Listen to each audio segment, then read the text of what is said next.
Bonjour les enfants, j'espère que tout le monde va bien. Ça fait un petit moment que je n'ai pas fait de vidéo. Alors bienvenue dans cette nouvelle vidéo. Police, arrêtez-vous, vous êtes en état d'infraction, vous êtes pris en flagrant délit. Vous allez devoir payer une amende. Mais qui s'est fait arrêter? Qui s'est fait prendre? Mais qui a fait quelque chose qui n'est pas permis? Qui a eu une amende? Mais qui est la police? C'est ce que nous allons voir aujourd'hui les enfants. Nous sommes toujours dans le livre de Marc qui est dans la Bible, la parole de Dieu, et nous sommes au chapitre 2. Un jour les enfants, Jésus traverse un champ de blé. Est-ce que Jésus est tout seul? Non, il n'est pas tout seul. Vous vous souvenez les enfants avec qui il était tout le temps? Qui avait décidé de le suivre? Les disciples. Alors, l'évangile de Marc nous dit que les disciples sont avec Jésus et ils ont faim. Alors, ils se mettent à cueillir des épis le long du chemin.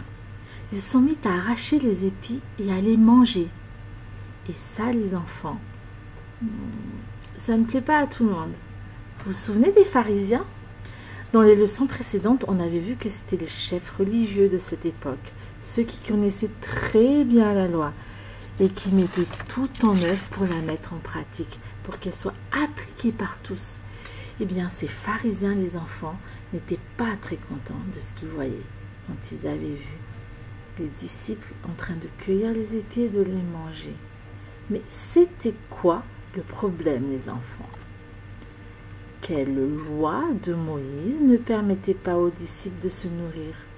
Est-ce que c'est parce que les épis étaient dans un champ libre? Aucune loi ne leur permettait pas ça. Alors ce n'était pas ça le problème. Mais alors qu'est-ce qui dérange ces hommes de la loi, ces pharisiens? En fait, selon eux, les disciples ne devraient pas cueillir les épis de blé un jour de sabbat. Et la loi de Moïse ne permet pas qu'on travaille, qu'on fasse des efforts un jour de sabbat.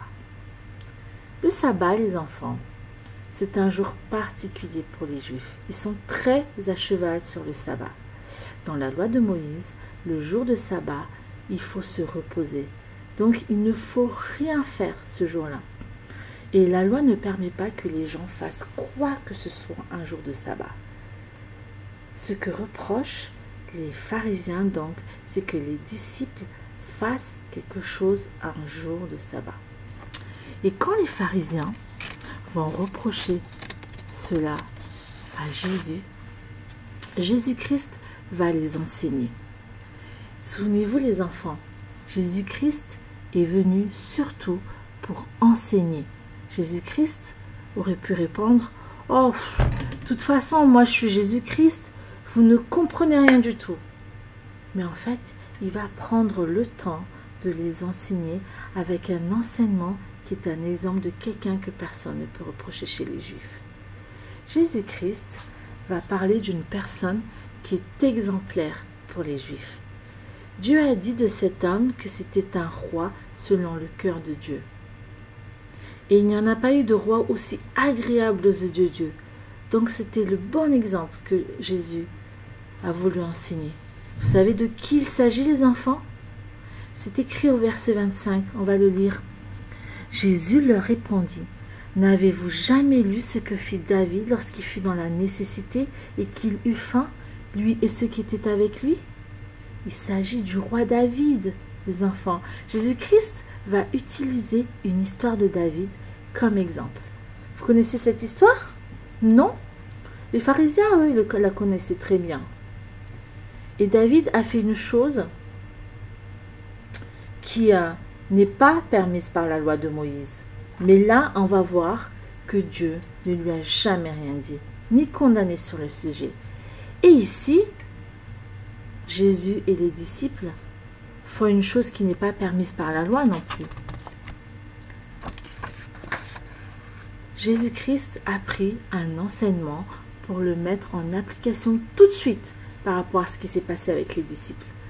David, un jour les enfants, est entré dans la maison de Dieu il avait faim et tous ceux qui étaient avec lui aussi. Ici, Jésus était avec les disciples, on avait vu, et ils avaient faim aussi. David entre donc dans la maison de Dieu et a demandé du pain au sacrificateur. Un sacrificateur, les enfants, c'est un prêtre, c'est quelqu'un qui servait dans le temple, dans la maison de Dieu.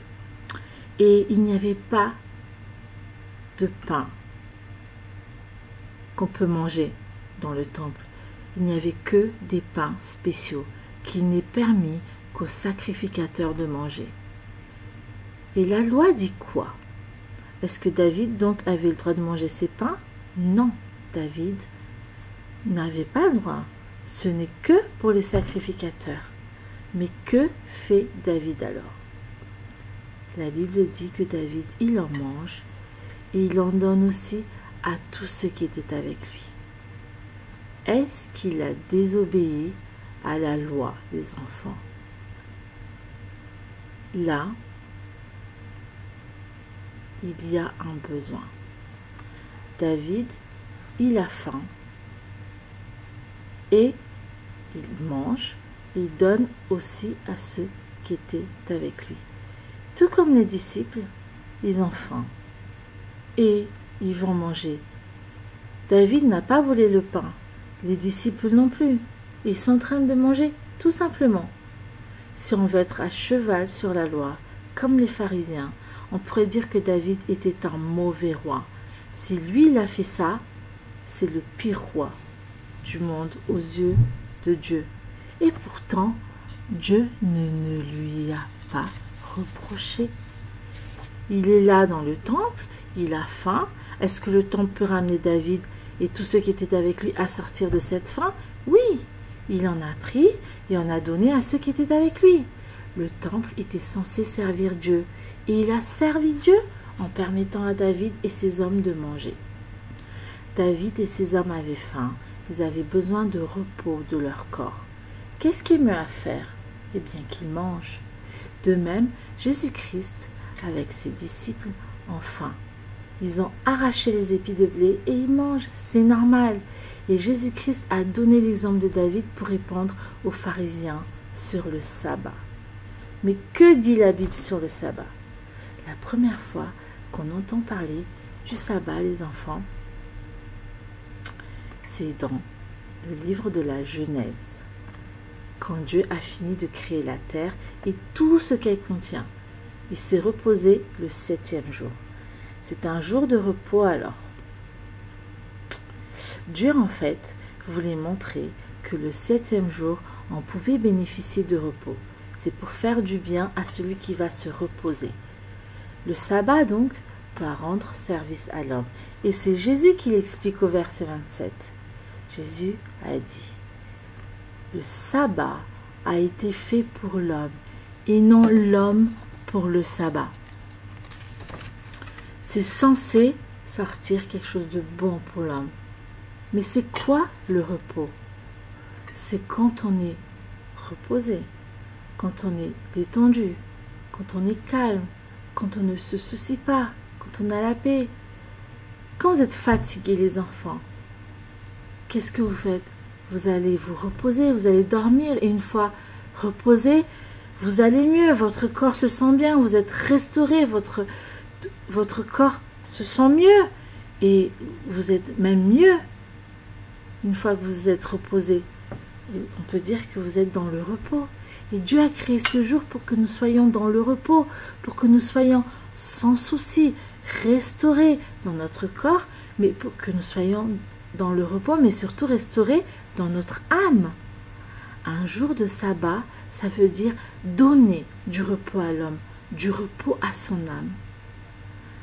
Mais des pharisiens et des disciples, qui étaient vraiment dans le repos des enfants? Plutôt les disciples, n'est-ce pas? Mais le sabbat, les enfants, est vraiment un problème pour les pharisiens. Tout comme toute la loi, on l'avait vu déjà avec Irène. On voit qu'ils ne sont pas dans le repos du tout.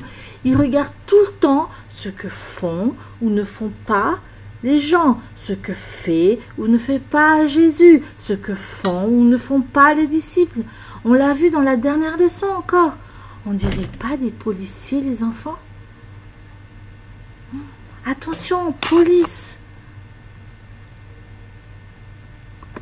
On vous arrête! On vous a pris en flagrant délit! Oh, je vous ai vu, je vous arrête! Les pharisiens, quand ils entendent sabbat ou loi, en fait, ils pensent juste à qu'est-ce qui est permis et qu'est-ce qui n'est pas permis. Il n'y a aucune notion de qu'est-ce qui est bon ou qu'est-ce qui n'est pas bon. Ils étaient là pour condamner ceux qui ne respectaient pas la loi, pour mettre des amendes, une amende à tous ceux qui ne respectaient pas la loi. La loi de Moïse, les enfants, a été faite par Dieu pour veiller sur les hommes. Elle est censée être utile pour l'homme. Elle a été donnée pour veiller à ce que tout le monde puisse vivre ensemble, en respectant les uns les autres. Et Jésus-Christ a dit, les enfants, on l'a vu avec Irène aussi, que la loi se résume dans 2 lois. Souvenez-vous, tu aimeras le Seigneur ton Dieu de tout ton cœur, de toute ton âme et de toute ta force et de toute ta pensée et ton prochain comme toi-même. Toutes les lois, les enfants, découlent de ces 2-là. La loi donc sert à s'aimer les uns les autres. C'est ça à la base. C'est l'amour de Dieu, les enfants, qui doit nous pousser à agir selon ce qui est juste ou ne l'est pas, et conformément à la parole de Dieu.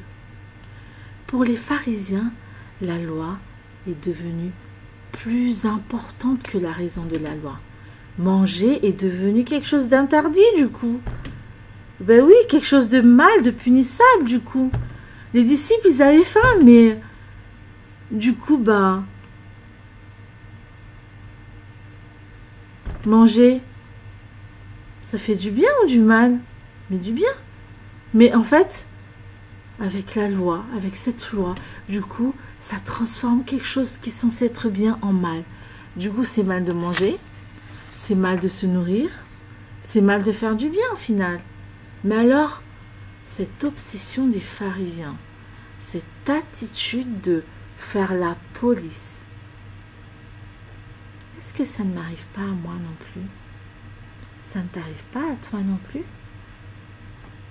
Par exemple, il peut m'arriver, les enfants, que dès que quelqu'un fait une faute, fait la moindre erreur, pêche, je lui tombe dessus, je lui mets une amende. Je lui reproche de ne pas faire les choses selon les règles. Alors moi, si j'ai l'habitude de faire les choses comme ci, et que quelqu'un d'autre fait différemment, je ne suis pas forcément contente. Alors que, et puis, lui, il fait comme ça, mais alors que c'est pas ce qui est écrit, c'est pas ce qu'il faut faire. Et on cherche la faute, on cherche l'erreur. Et ça t'est jamais arrivé aussi, écoute bien, de rapporter, maîtresse, il a triché. Maîtresse, il m'a tapé. Maîtresse, il a menti. Ou alors tu dis, maman, elle range pas sa chambre. Alors que moi, je range systématiquement ma chambre. C'est pas comme ça qu'il faut faire. Est-ce qu'il t'arrive de te dire que toi, finalement, tu fais mieux que les autres? Lui, il fait ci, alors que toi, tu fais ça. Tu ferais jamais comme ci. Et lui, il fait comme ça. En fait, tu cherches à faire punir ton copain, ta soeur ou ton frère qui a fait une faute. Tu ne cherches pas forcément à ce qu'il change d'attitude, mais juste à ce qu'il soit puni de ce qu'il a fait. Tu n'aimes pas ton copain, en fait. Tu n'aimes pas ton prochain. Je n'aime pas mon prochain, en fait, en agissant ainsi. Et c'est ce que font les pharisiens. Ils sont censés être des policiers ou des religieux. Et pourtant, on aurait dit des policiers religieux. Il n'y a pas de notion d'amour du tout chez les pharisiens. Et Jésus-Christ, les enfants, veut enseigner. Là, c'est quand tu rapportes à la maîtresse. Jésus-Christ veut enseigner les pharisiens à arrêter d'être des policiers, à arrêter de faire la police, à changer d'attitude. Et c'est pour ça qu'il a pris l'exemple de David. Il peut nous aider à nous libérer de cette attitude. Il est venu nous montrer la bonne attitude et pour nous donner la capacité de changer. Quand il s'adresse aux pharisiens, les enfants, il n'est pas en train de leur mettre une amende. Pas du tout. Il est en train de leur annoncer la bonne nouvelle. Une bonne nouvelle, un nouveau message. Souvenez-vous, le message de Jésus-Christ, ce n'est jamais un message pour mettre une amende. C'est plutôt un message pour amener tout le monde au salut. Changer d'attitude, souvenez-vous, changer de pensée. Mais là, ce qui veut dire aux pharisiens,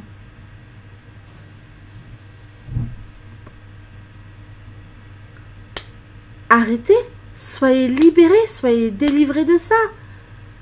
Délivrés de vos lois.